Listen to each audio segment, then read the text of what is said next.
He's the former president and publisher of the Sun Herald, and now he's on the radio. Welcome to Coast Vue with Ricky Mathews on SuperTalk Mississippi Gulf Coast 103.1. Welcome to Coast Vue, the show that continues to celebrate the men and women who are making this place, coastal Mississippi, such a great place to live, work, and play. We have a great show today. We're going to be talking with Dr. Nicholas Conger, the infectious disease doctor that's such a great friend of the show. In the second half of the show to sort of get an update on the COVID-19 situation. And in the first half, we'll be talking with Bryan Caldwell, who's the director of athletics for the Gulfport School District. But before we do that, I just want to ask you how you doing with your Coast Vue Challenge. Let's make the next 6 months, the best 6 months of our lives. 6 months is kind of a magic number because that's about how long it's going to be before the vaccine fully kicks in. So let's focus on bringing the best version of ourselves into the post-pandemic world. This could be improving your mental or physical health, like I say, on a regular basis. It could be just finding a cause to volunteer your gift of time and energy, or it could be just choosing to be kind. And I want to remind you what I said before. Ralph Waldo Emerson said this: you cannot do kindness too soon because you never know how soon it will be too late. As I explore the sort of the values and virtues that make coastal Mississippi such a great place to live here on Coast Vue each day, I'm discovering this is like this deep-seated tendency to be kind to our neighbors. That stands out every time. That's for sure part of the secret sauce of coastal Mississippi. So, what I would ask you, would people say of you that you are a kind person? If not, make that a goal. Believe me, you'll sleep a lot better at night. And lastly, let me say this too. Don't let people discourage you from your goals. Everyone has set, at least I hope that you've set goals for yourself in 2021. Find that strength inside yourself. Find the drive and the reason for the change. But also remember what Maya Angelou had to say. If you don't like something, change it. If you can't change it, change your attitude, which is the same thing as saying don't sweat the stuff you can't control. So let me bring Kyle into the conversation for a second and just say good morning to you, Kyle. How you doing, buddy? Good morning. Pretty good. How about yourself? It's fine, man. Listen, I enjoyed our conversation with Jonathan Allen yesterday. We're again, we're saying it just about every day, but we're lucky to have such gifted leaders here, aren't we? We are. It was interesting to go back and pretty much see, he grew up just like everyone else. Everybody's riding bikes through the streets. It was a lot different time when we grew up. It was a very interesting journey, basically.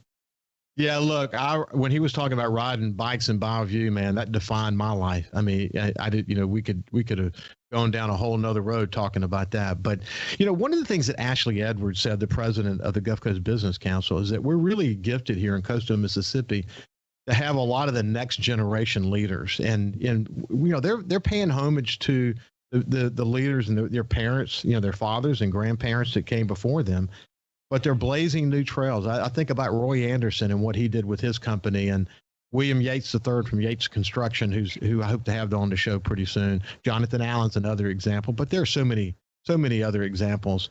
And hopefully we'll get an opportunity to talk to them all here on this show before it's all over with.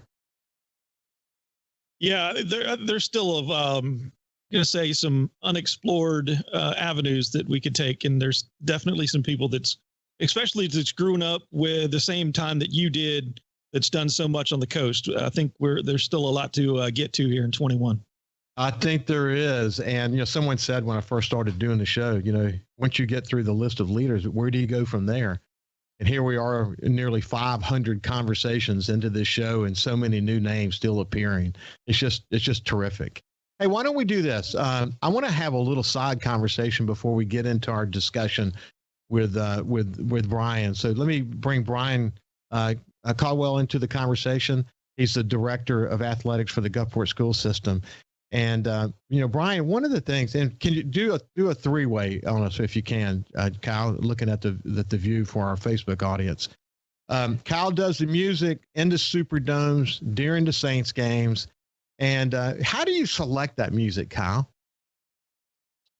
It's kind of weird. It's not really weird. You really want to take music that's popular today but you can't be too new because the mass appeal people, the audience per se, the people in the stands really don't know new music. It takes 6 to 9 months for the average fan to really know the new music.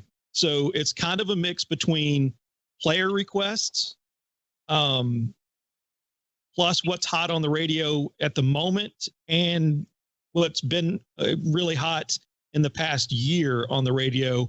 And then it gets tough because, there's restrictions on what you play in an arena type scenario where, the content of the song really does matter and the lyrics of the song matter, because on the radio, parents have the option to turn it on and off. In a stadium environment, there is no on and off. So the person that's controlling the music really has the burden of making sure everything's appropriate for everyone that's there, not just the people that want to hear a certain song. Bryan, is that something you think about a lot? It is, actually, and good morning to both of you. It's a pleasure to be here with you. Kyle, you just validated everything I believe about music selection at a ball game. Whenever I became athletic director, that was the priority, that I wanted to enhance the experience of people who went to one of our games because of my experiences in the Superdome or at Southern Miss or at other venues. So we have playlists just like you do. And it really is a fine line between what the kids want to hear, but what the adults want to hear.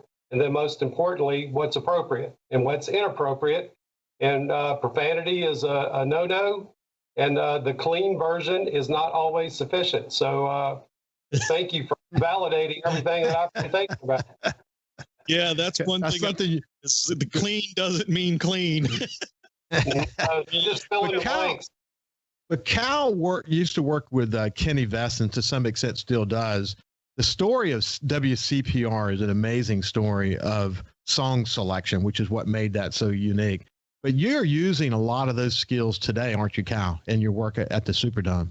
I am. I've been doing game day music for 20 something years. I started doing game day music style back in '95 when the Mississippi Seawolves started at the Coliseum.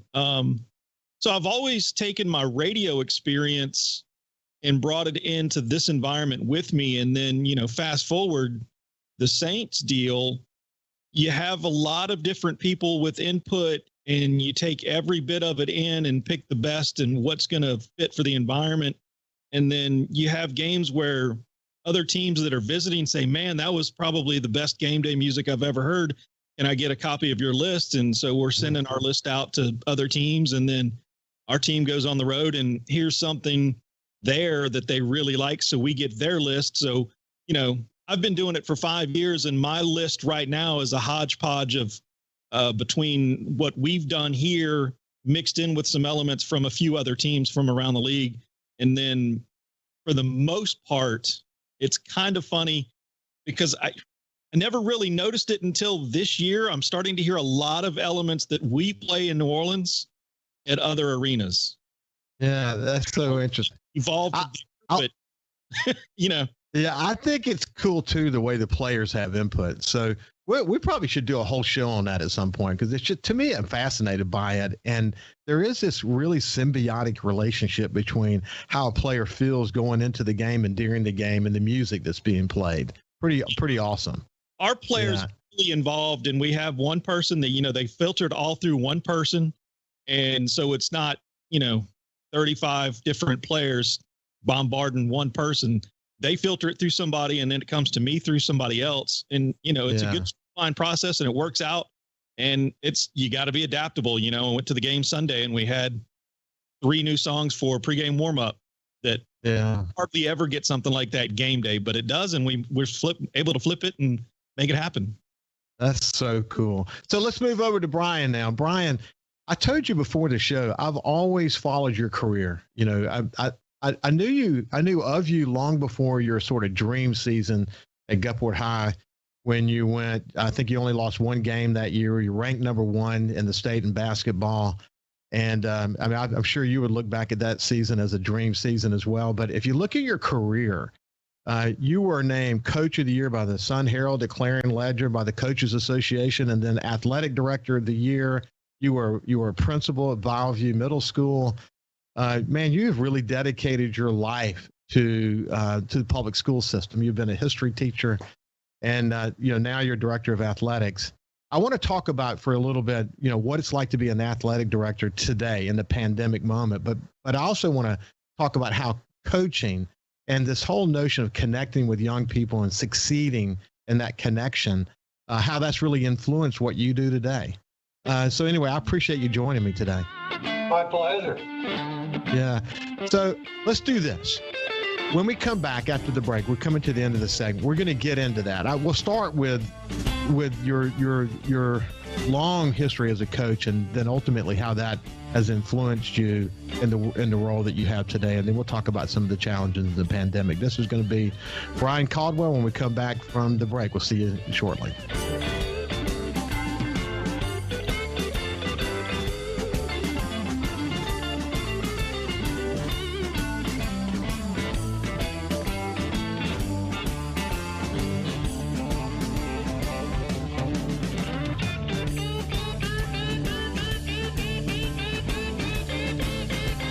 Listen live or on demand and watch episodes of Coast Vue on your laptop, desktop, or on your phone or tablet by going to SuperTalkMSGulfCoast.com.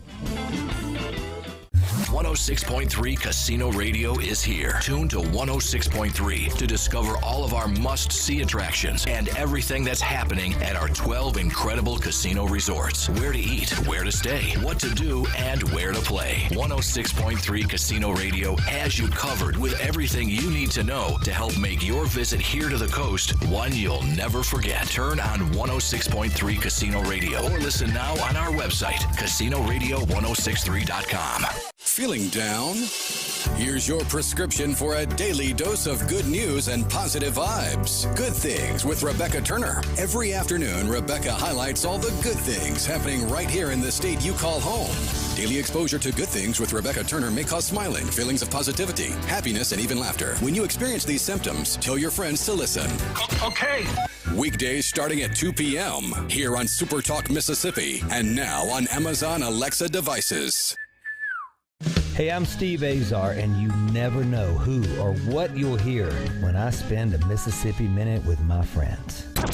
We are with the fabulous Norbert Putnam as he played on so many hit records, you can't count them, and produced for some of the biggest acts ever. We got to talk Jimmy Buffett. One day at breakfast, he says, I started a new song. It's about a night and a day in Key West. I played a bar and I got drunk, and coming home, I stepped out of my flip-flop, and I just kept going. I stepped on a beer can. And the next morning, I'm up, and I'm hungover, and I'm trying to make a margarita.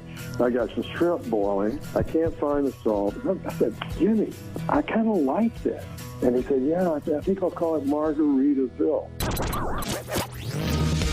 In a Mississippi Minute.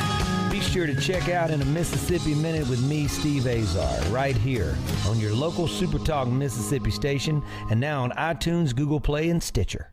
The Lars Larson Show. On the left, they say that this president has divided America. No, the opposition, the resistance to Donald Trump is what has divided America, because Donald Trump said he would work with both sides, and he's shown that he would. But the Democrats, because they want to take a position that everything about Donald Trump is wrong, to a large extent, they have refused to work with him on anything. The Lars Larson Show, weeknights at 6 on SuperTalk Mississippi. If Alexa's part of your life, you've got one more way to access SuperTalk. SuperTalk Mississippi is now available on Amazon Alexa devices. Once enabled, just say, Alexa, play SuperTalk Mississippi at any time and start listening. It's that easy. Just one more way to stay informed and connected with your state. Learn more at supertalk.fm/Alexa. SuperTalk Mississippi. SuperTalk Mississippi. Now available on Amazon Alexa devices. Talking to the people that help make the coast such a unique place to live. This is Coast Vue with Ricky Mathews on SuperTalk Mississippi Gulf Coast 103.1. Welcome back to Coast Vue.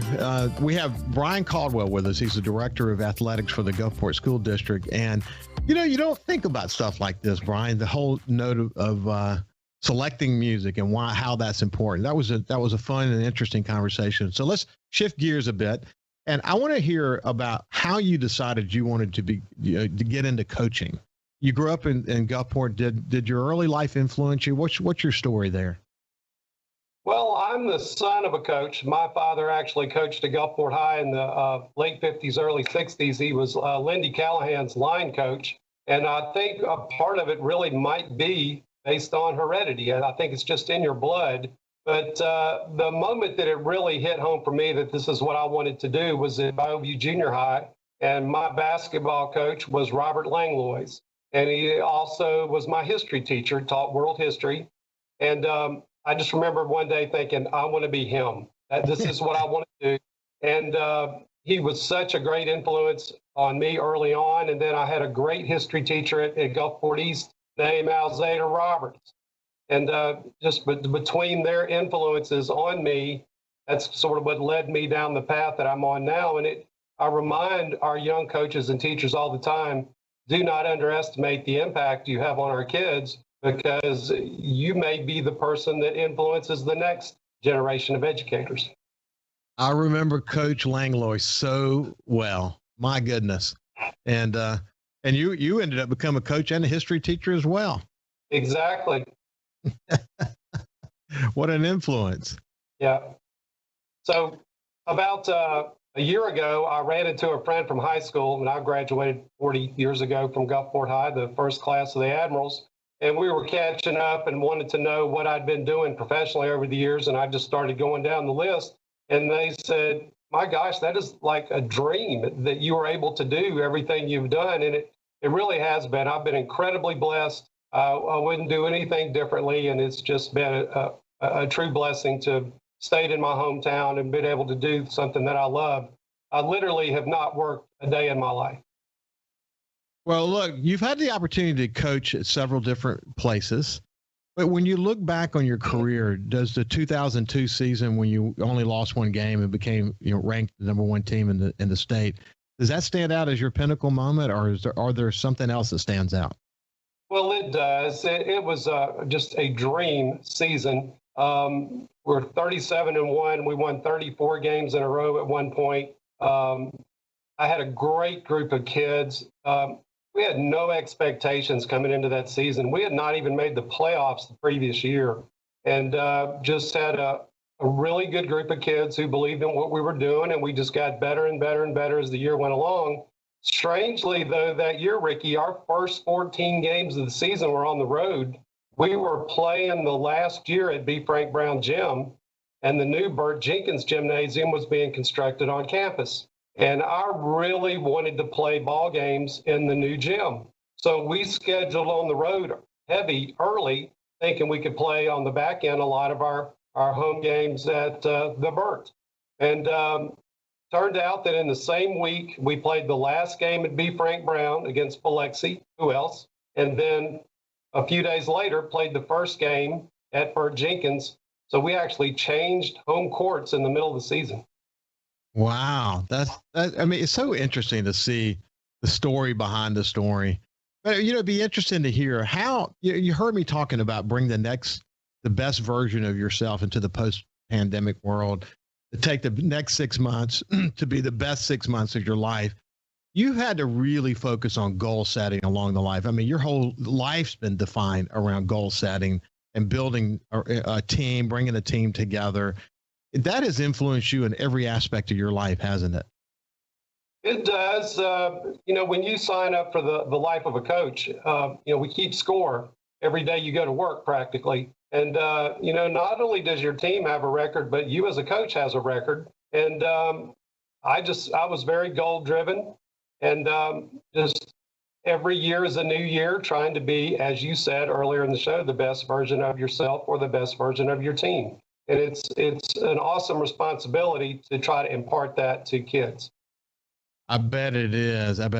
And, I was mentioning to you offline that it was, I had seen an interview with Drew Brees. He was talking about being 20 years older than some of the players on the team and the effort that he was having to take to sort of, connect with them. because of the 20 years difference is pretty significant.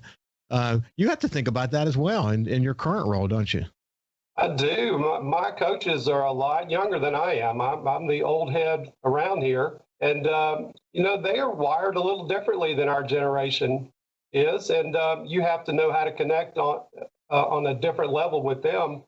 But, my daughter is one of our coaches. She's a cheer coach, and a lot of people she graduated from Gulfport High are on our staff as well. So I think being in this business keeps you young. And it's one thing I've enjoyed about it. That is so terrific. So let's shift gears a little bit. Being a director of athletics during the pandemic has its challenges, doesn't it? It really does. This year has been unlike any other. It's my 8th year in this position. And, the previous 7 were fairly routine. This has been anything but routine. And I think the biggest challenge has been the uncertainty. The uncertainty is just maddening at times because you walk in the door and you wonder which games are going to be canceled, which are going to be rescheduled. All the athletic directors on the coast, we have a really good relationship with one another. So it's easy to pick up the phone and call about issues and problems and challenges. But lately, it's been a lot of what I call COVID courtesy calls where, we're not going to be able to play. We just found out we have half our basketball team is quarantined, or we just played you guys 3 days ago and we had 2 kids test positive. You're going to have to address that with your ball club. So it is one thing after another, and we are literally making it up as we go along. How would you, if you sort of look back now at what you've learned and where you are today, how would you sort of rate how successful you guys have been managing through this and still being able to carry life on the best it can be? Well, I think we've done about as well as we can, but there was no roadmap for this, so we had to sort of figure it out on the fly. But the number one aspect here is not the ability to play a ball game, but it's to keep everyone safe. And I feel like we've done that, number one. But then just as importantly, I think, is the fact that we have allowed our student athletes to have an experience this year of being a ball player. And, the kids from last spring lost half of their seasons in baseball and tennis and golf and softball and track. And that was heartbreaking for me personally, especially that group of seniors. So we were really determined this year that we were going to allow them to have their experience. We did that in the fall. We're doing it right now in the winter sports. It's rocky a lot of the time. We've had some tears shed over the course of the last 4 or 5 months, but I think we're managing it as well as we can. So there's some other challenges coming up. Talk about the intercessions that are going to be part of the calendar. All right, so the Gulfport School District has adopted what we call a flexible school calendar, and it is going to be one where instead of taking all of your break time during the summer, we're going to go to school for 9 weeks, and then the intercession is in essence a break for 2 to 3 weeks, and you have one of those between every 9 weeks. So we're going to start school on July the 26th, and we'll go 9 weeks, and then we're going to take a 2-week break. And the intercession will be an opportunity for kids who are struggling to get remediation. So if instead of waiting until the summer to go to summer school, you get help immediately. And also it gives kids and their families a break between the first and second 9 weeks. I think there are a lot of possibilities with this that are going to be great. We had a lot of conversations with our stakeholders, be it parents or business owners, educators, retired educators, even students, and asked them what their thoughts were on this idea, because it's pretty revolutionary, it's pretty progressive, and I think it's going to be a really good thing for the kids in our district. It's going to cause a little bit of adjustment on our part as coaches and as the people that run the athletic department, because you're going to have a 2 or 3 week break in, say, the middle of football season. So all of that can be managed, and I think the positive far outweigh any challenges. Where did the idea of intercession come from? Because I personally had never heard of this before. Well, this idea has been around for probably 30, 40 years. It's more common on the West Coast than it is in the South. The school calendar is set up as it is, where you go to school for 9 months and take 2 or 3 months off, dating back 100 years, because at one time the U.S. was an agrarian society and you needed all the kids home in the summer so they could work on the farm. Well, we're far removed from that, but yet tradition has kept us in the same old calendar. And what we have found as educators is when a school year ends and you take a long summer break and you come back in the fall, there's a good bit of slippage and kids are losing skills and you're having to reteach. Hopefully this will mitigate that to some degree. But Corinth, Mississippi actually is the trailblazer in our state, and we borrowed a lot of ideas from them. Well, Bryan, we're out of time, but listen, thank you for your leadership, and I would love to have you back as the new school year sort of gets into full swing, and talk to you more about how things are going. I would love to, Ricky. Thanks so much for having me. I love your show, and keep up the good work. Thank you very much. This has been Bryan Caldwell, the Director of Athletics for the Gulfport School System. We'll be back with Dr. Conger after this break. 106.3 Casino Radio is here. Tune to 106.3 to discover all of our must-see attractions and everything that's happening at our 12 incredible casino resorts. Where to eat, where to stay, what to do, and where to play. 106.3 Casino Radio has you covered with everything you need to know to help make your visit here to the coast one you'll never forget. Turn on 106.3 Casino Radio or listen now on our website, CasinoRadio1063.com. Hey, I'm Steve Azar, and you never know who or what you'll hear when I spend a Mississippi Minute with my friends. Talking to Paul Thorne, Mississippi true treasure, really incredible recording artist, singer, songwriter, has been doing it a long time, doing it the right way. It's almost like a Forrest Gump thing because I was a boxer, / I worked in a furniture factory, / I had a gig 2 nights a week playing my acoustic guitar in a pizza restaurant, / I was in the National Guard. And, wow. All this stuff was going on at the same time. / I had a writing contract with Rick Hall and Fame. In a Mississippi Minute. Be sure to check out In a Mississippi Minute with me, Steve Azar, right here on SuperTalk Mississippi, the SuperTalk Mississippi app, and now available on iTunes, Google Play, and Stitcher. Thousands of Bulldog fans have subscribed to the Thunder and Lightning podcast. Have you? On each episode, Brian Haydad and Joel Coleman give you an inside look at your Mississippi State Bulldogs. The Thunder and Lightning podcast is free and available on demand at supertalk.fm and on your smartphone. Just search for Thunder and Lightning on iTunes, Google Play, or anywhere you listen to podcasts. Thunder and Lightning from SuperTalk, Mississippi, covering the Bulldogs like no one else. There's a place to share gossip about the office party fun, and a place to share the story you tell everyone. There's a place to share a laugh about when things went wrong, and a place to share the video of you dancing to your song. There's a place to share spare change, lunch, and your time. But we could all be better at sharing how we're feeling inside. 76% of employees have struggled with at least one issue that affected their mental health. When you share, you're not alone. We know that we're asking Americans to do a lot right now. So we're asking everyone to be selfless for others so that we can protect those who are most susceptible to this virus. A question I often get asked is, why should young people care about the spread of coronavirus? Well, we know that people with underlying medical conditions over the age of 60 are at highest risk, but they've got to get it from somebody. Social distancing is really physical separation of people. It's what we refer to when we ask people to stay at least 6 feet apart. Not going to bars, not going to restaurants, not going to theaters where there are a lot of people. It all just means physical separation so that you have a space between you and others who might actually be infected or infect you. We all have a role to play in preventing person-to-person spread of this disease, which can be deadly for vulnerable groups. For more information on how you can social distance, please go to coronavirus.gov. When you listen to SuperTalk Mississippi, you become part of a statewide community, a community of knowledgeable, engaged, enlightened, well-informed, hard-working men and women just like you, all eager to see the Magnolia State grow and prosper.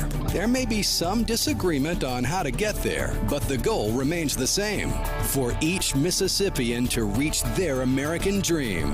Thanks for listening and being a part of the conversation on SuperTalk Mississippi. By state lawmakers, and how will they affect you, your family, and community? If you listen, you'll know. SuperTalk Mississippi, the SuperTalk app, and at supertalk.fl. Hi, I'm Billy Kinder, host of Big Billy Kinder Outdoors here. The show Saturdays at 1, right here on SuperTalk Mississippi. Turkeys, whitetail, Grenada Lake crappie, or Gulfport redfish. We enjoy it all, especially when you're in camp with us on SuperTalk Mississippi. The Lars Larson Show. On the left, they say that this president has divided America.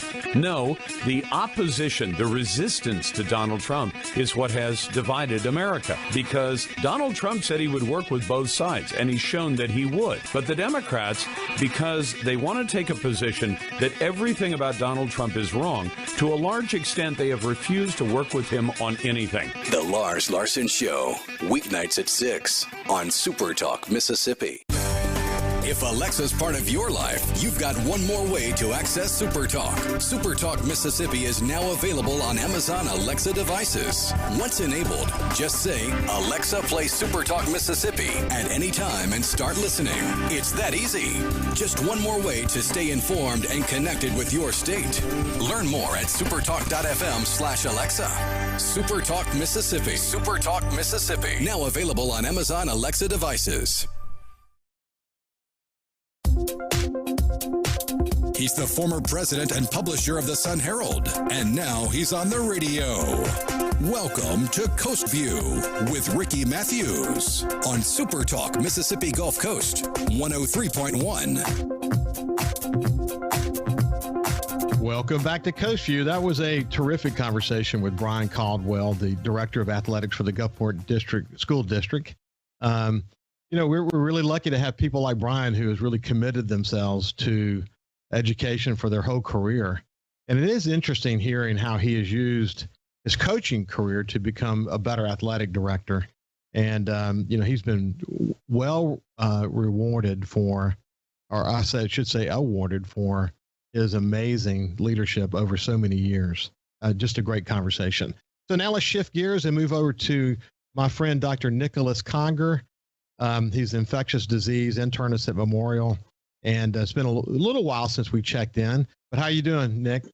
We're hanging in there. Ricky, how are you? I'm doing well. Well, let's start with this first of all.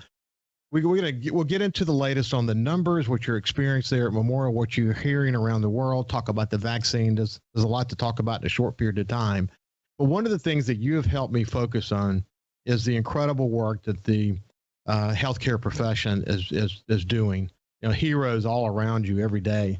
And I've talked about it continuously on this show. But how's your team doing? Team's doing well. There are some ups and downs.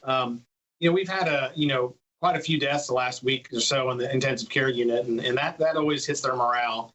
I think we're doing a better job of keeping people off the ventilators.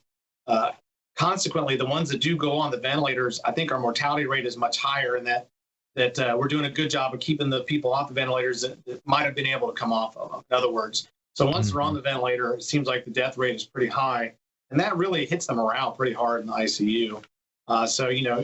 They really take the brunt of it. They see the sickest of the sick patients, and they see the death day in and day out. We had a mortality today, and it's never easy, even when you know it's coming. If someone's really sick from COVID for a few weeks, it's never easy to go through that as a healthcare worker. Yeah, I'm sorry you're having to go through that. I mean, the last time we visited, and I have repeated this story several times actually, you reminded us that it is the healthcare professional who often, if family members can't be there with someone who may be on a ventilator, who may be dying, that it's often the healthcare professional that's with them and holding their hand. And you help me see this so clearly that for the vulnerable community, if they have a pre-existing condition that really puts them in a position to take that downturn that you've talked about before. Even when I had COVID, you and I were talking about my low oxygen, and we talked a lot about, even though I didn't have pre-existing conditions, I was experiencing low oxygen. And the point was that you can go from like 90 to 92 oxygen and just bottom out rapidly. And you have to be really aware of that. And so you get to know these patients, don't you, Nick? Yeah, that's right. It's almost like, and again, I don't have like a scientific study to back this up. I'm a clinician seeing patients day in and day out. I'm not in the lab, but it's almost like there's a set amount of cells in the lungs that the virus is programmed that are going to die. And you're going to lose a certain amount of lung function. And it seems, and we support these people when we give them different treatments, but it's almost like that part of the lung is not going to work. And when it's at its maximum, there may not be anything we can do to get that patient enough oxygen to stay alive.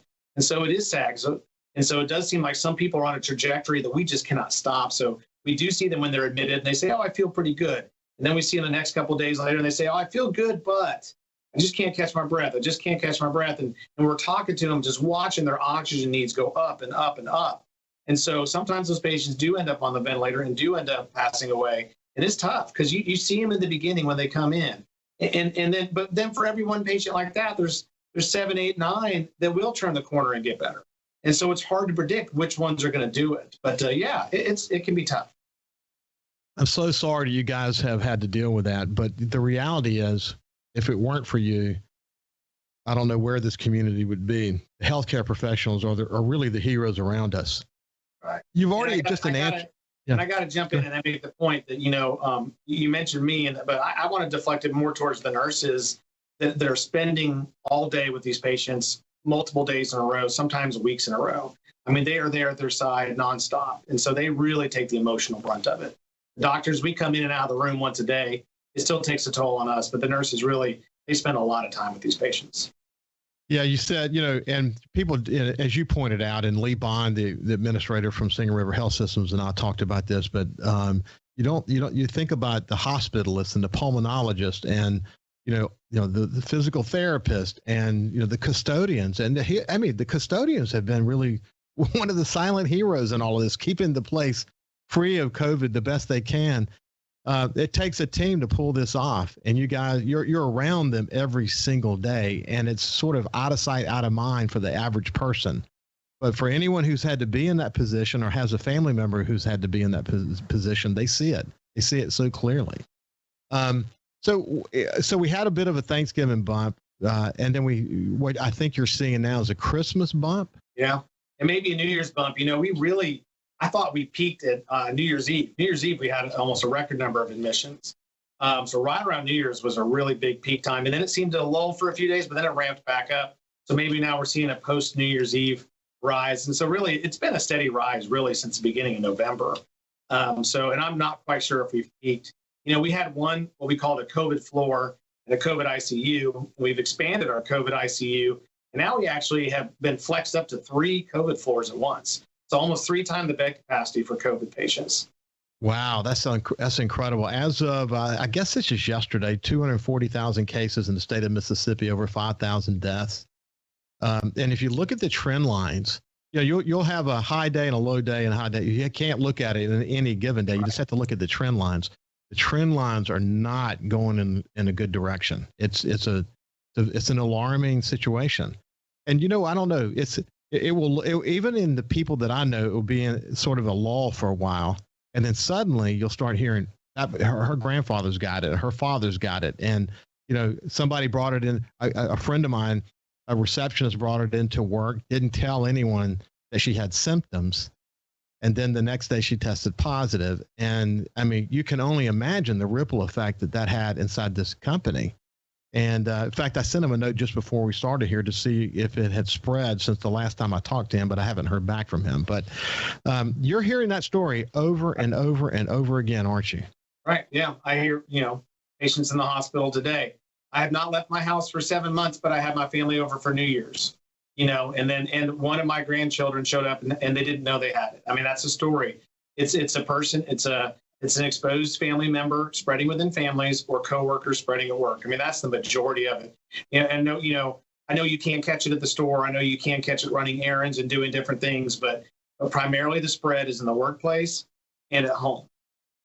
And as you and I have said so many times before, and for people listening, please take this to heart. And if you know anyone who needs a little dose of this, ask them to listen to this conversation on Facebook or YouTube or any of your favorite podcast platforms. But the reality is you have to protect the vulnerable. You cannot drop your guard. If you drop your guard for 1 minute, this virus will find the path of least resistance. It's incredibly contagious. And you just can't drop your guard, especially with vulnerable people. Wash your hands. Lee, I've said this on the show a lot, but Lee Bond says, if you haven't washed your hands in the past hour, you waited too long. You got to constantly, don't touch your face. Close talking is a problem. You can't do close talking. But some people just want to just go about their lives. And what he was saying is that you have to be selfless. It's not, if you're not worried about you, cool. But you have to worry about the elderly person that you might come in contact with. And, Dr. Conger, we've seen a couple of people in coastal Mississippi, a couple of notable people, elderly people with pre-existing injuries, conditions that have passed away. And I think that gets people's attention, but it shouldn't take a notable person to get your attention. There are people that we don't know, that that are dying, unfortunately, too commonly. And we should be working harder to protect them. They got it from somebody. And as you pointed out, probably from work or probably from a family member. And that's just the reality of COVID, isn't it? Yeah, that's definitely the reality. And I don't have much to add to that. I do think it's really primarily a respiratory spread.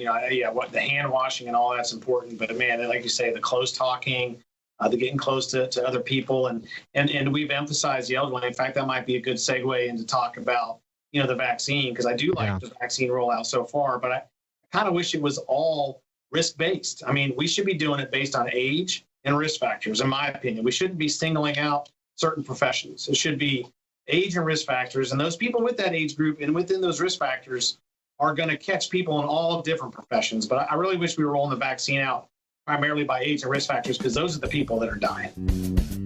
They are. Now, my mother and my mother-in-law both have pre-existing lung conditions, and we are protecting them, completely as best we can. And so far, so good.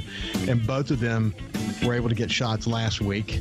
And so, we look forward to getting that second shot. I think the CDC today, or the federal government today, is trying to ramp things up faster. Right. And, it's been kind of frustrating watching the state of Mississippi. People have asked me not to be too critical of the state, that it's a supply issue. But whatever the reason, we need to solve it and get the vaccine out faster. We should be doing, over 1 million people a day. We're nowhere near that in order to reach the goal of getting to mid-year and having some kind of herd immunity. Anyway, this is Dr. Nicholas Conger. We're going to continue the conversation on the other side. Thanks. Coast View on SuperTalk 103.1 is brought to you by Allen Toyota on I-10 exit 38 Gulfport. See all of the incredible inventory at allentoyota.com. And remember, when you think Toyota, think Allen Toyota. Thousands of Bulldog fans have subscribed to the Thunder and Lightning podcast. Have you? On each episode, Brian Haydad and Joel Coleman give you an inside look at your Mississippi State Bulldogs. The Thunder and Lightning podcast is free and available on demand at supertalk.fm and on your smartphone. Just search for Thunder and Lightning on iTunes, Google Play, or anywhere you listen to podcasts. Thunder and Lightning from SuperTalk, Mississippi, covering the Bulldogs like no one else. The Lars Larson Show. On the left, they say that this president has divided America. No, the opposition, the resistance to Donald Trump is what has divided America, because Donald Trump said he would work with both sides, and he's shown that he would. But the Democrats, because they want to take a position that everything about Donald Trump is wrong, to a large extent, they have refused to work with him on anything. The Lars Larson Show, weeknights at 6 on SuperTalk, Mississippi. Hey, I'm Steve Azar, and you never know who or what you'll hear when I spend a Mississippi Minute with my friends. We are with the fabulous Norbert Putnam, as he played on so many hit records, you can't count them, and produced for some of the biggest acts ever. Norbert, Elvis. And I want to tell you about Presley. He had two different voices. He would sit and talk to me, in a very calm, low voice. And we were at Stack's one night, and we were having lunch. We always had lunch at midnight because he was nocturnal. We sat there and we have our sandwiches, and at 1 o'clock, he looked up. He said, "Hey, Pot, come on, it's time for me to go beat Elvis." And he stood up, and a much deeper voice, he put on his macho voice. "Hey, fellas, it's 1 o'clock. Let's get cracking, okay?"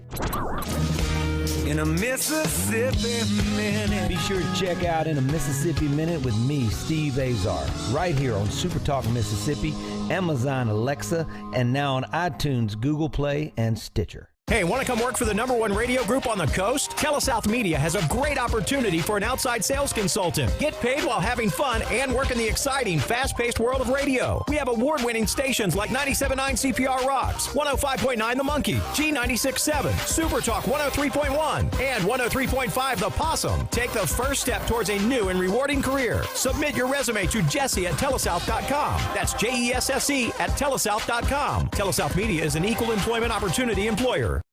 What would happen if I had to pick up the phone, call 911 for one of my family members or one of my neighbors? What would I do if no one was on the other end to respond? What if there was no 911? So you can be a part of the solution. Anybody can be a firefighter. Male, female, younger, older. We have school teachers. We have leaders in business. Is me, you, anyone that wants to be. There is no typical firefighter. SuperTalk Mississippi, your new home for the Ben Shapiro Show. We don't hold back. We never shy away from telling you the truth. The most electrifying national talk show on air today. We have the most important guests and the biggest thinkers in America. Ben Shapiro, brutally breaking down the issues of the day. From politics to pop culture, we take a look at all of it. So don't miss out. Weeknights at 9. For something new and unique in talk radio, take a listen to The Ben Shapiro Show. On SuperTalk Mississippi. When you listen to SuperTalk Mississippi, you become part of a statewide community, a community of knowledgeable, engaged, enlightened, well-informed, hard-working men and women just like you, all eager to see the Magnolia State grow and prosper. There may be some disagreement on how to get there, but the goal remains the same, for each Mississippian to reach their American dream. Thanks for listening and being a part of the conversation on SuperTalk Mississippi. Talking to the people that help make the coast such a unique place to live. This is Coast Vue with Ricky Mathews on SuperTalk Mississippi Gulf Coast 103.1. Welcome back to Coast View. We have Dr. Nicholas Conger, longtime friend of Coast View and of Coastal Mississippi, an infectious disease internist at Memorial. And as I said so many times before, he just has such a practical view toward the pandemic. But, there's no avoiding the reality that what we talked about in the first part of the show is something we really need to just reemphasize. And that is we've got about, roughly 6 months, who knows, before the vaccine kind of kicks in. And we've got to protect the vulnerable. When we turn the calendar into 2021, the coronavirus didn't just go away. It's still here. In fact, it's here at record numbers now. And we've got to take care of people. And too many people are dying that we could have saved if we would have protected them. So just keep that in mind as we continue this conversation. So, the technology behind the vaccine is it's just incredible how quickly they came to it, doing RNA technology. Talk about what that is and why we have to do it in 2 injections. Okay. So, just briefly, vaccine is putting a foreign substance in your body that causes your body to have an immune response so that you're not susceptible to that pathogen. So one of the easiest ways of doing that is taking the pathogen, say a virus, and weaken it so it doesn't make you sick, or maybe makes you just a little sick. And then your body learns how to make proteins that are antibodies to neutralize it. And so we would inject live viruses, and then we would inject killed viruses, and then we would inject parts of a virus that make your body make the immune system. Well, this technology even skips those steps. Is directly sending the messenger RNA right into the muscle cells of your shoulder where they inject it. So it right away, your body basically reads that messenger RNA and makes those proteins immediately. So it kind of takes out the middle step of reacting to what was in there, and then your body making its own messenger RNA. So it really cuts down a step. It's a very effective vaccine delivery modality. They've been working on the technology for years which is the reason why it could be done this quickly. They just had to know what target to go for. And so it kind of happened at the right time. Otherwise, it probably would have taken several years for this vaccine to come out. So what are you seeing in reactions to the vaccine? So I think with COVID in general, what we've seen is very rare things get a lot of attention. I think someone told me that 1.5 kids under 10 years old had died of COVID, but there were 50,000 news articles about those 5 patients. So things do tend to get magnified. The rare, unfortunate events get magnified. And I think that's what's happening with the vaccine reactions. At one point, we had given approximately 4,500 vaccine doses in our system to healthcare workers and to people over 75. And we've had about 2 or 3 ER visits from that. To our knowledge, no severe reactions. The only 2 times we had to call an ambulance with 4,500 doses were older folks who fainted or fell down while waiting in line for the vaccine. So not from the vaccine itself. Now, we are seeing some delayed reactions, like a week later. Some people having a huge inflammation, redness, swelling, and itchiness. So like a delayed type allergic reaction. Like sometimes as long as a week later, just a few cases of that, but nothing what we would call anaphylaxis, like as if you can't breathe because you got a bee sting reaction. Nothing of that magnitude. So I think on the order, that's pretty safe so far. So that's good news. So are the reactions of the second shot more than the first shot? Reportedly from the studies. And so we are just now coming up, I think tomorrow, we're going to start hitting our second wave of healthcare workers who are vaccinated on the first week, because that'll be their 4-week follow-up. And I have heard that historically, the second shot, you are more likely to have a more severe local reaction, more pain, more redness, more swelling. And I think that's just a testament to the fact that the first shot worked. Now, the theory behind the 2 shots is the first shot does protect you, it looks like. It's just, we don't know how long.